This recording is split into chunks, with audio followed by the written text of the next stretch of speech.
why it is so important for you to search and to develop and to save the Amazigh culture. Because it's fleeting away, it's what you tell, and now it's growing again.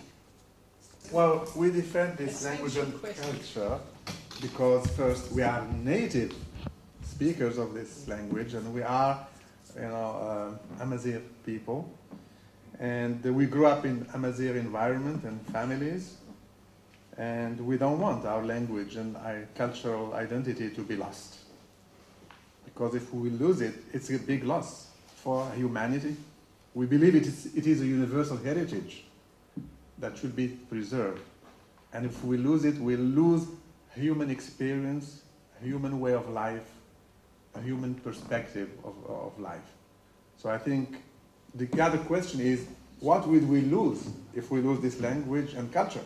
We will lose a human cultural experience which we need, because Berber culture is a culture which fosters peace, fosters solidarity, friendship, respect of human dignity, respect of the other. And one thing I wanted to add, Berber language and culture are not based on a holy book, unlike Arabic, which is based on the Quran. So it is de facto a secular language and culture. A lot of Berber activists actually use this argument to push for a secular society in Morocco. And we do hope that Berber culture can be an argument in the future to convince our society, our leaders, that we need a secular society, not a religious one.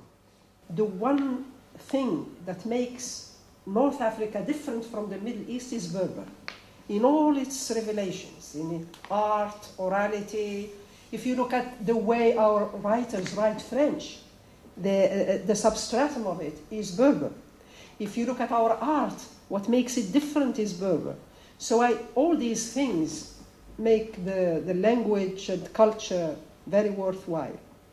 I asked my students one time, how many of you would like, theoretically speaking, would like to stop speaking Dutch? 10 years from now, we'll do it gradually. If I guarantee to you a raise in your salary, and the economy will be great, and everything will be wonderful in this country. I think there was one person who raised his hand, and I said, what's the problem? I mean, I'm giving you everything you want. You just have to stop Dutch, and you already speak English. Nobody forced you. So it has to do with identity, and it has to do with who you are. It's a voice. When you talk about your language and culture, it's a voice. But at the same time, we should pay attention to change. It's not something we want to conserve in a museum.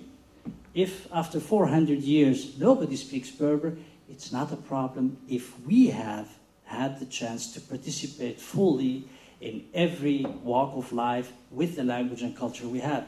500 years ago, the language of Shakespeare, it's not used today. I mean, if you read Hamlet in its original version, you really need a translation. I don't see many English people walking around and saying, really, we lost this. It's part of them. It's part of their history. They have that link, and it was a different development. So that's why I think we make a mistake here in Holland also, because people are very pragmatic policy makers.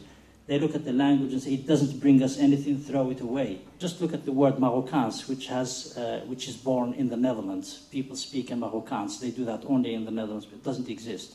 We don't have something like Marokkaans. Nobody speaks Marokkaans except when you land here, and it's actually it's something like, we're not sure you're speaking Amazigh or Arabic, and you look Moroccan, therefore you speak Marokkaans. I think the biggest problem we have is that Amazigh people should be more aware of the importance of their language and culture.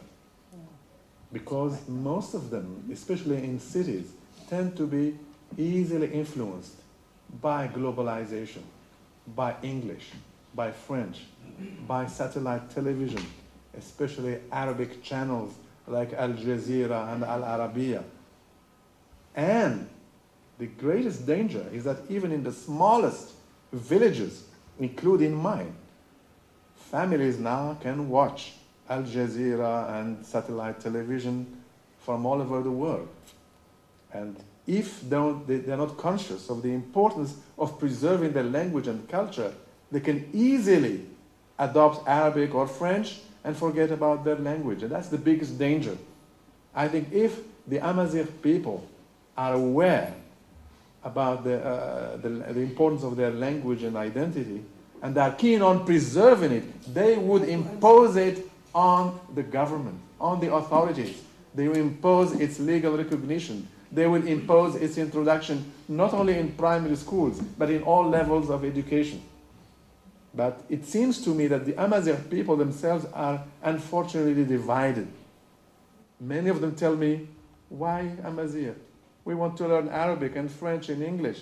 We are pragmatic. We should care about the future of our kids, their jobs. What are they going to do with Amazigh in the job market?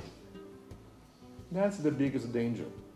So, as intellectuals of Amazigh background, I think we have a lot of work to do to sensitize the people about the role of their cultural identity and the importance of preserving it, because as I said, it's a universal heritage and it's our identity, our culture.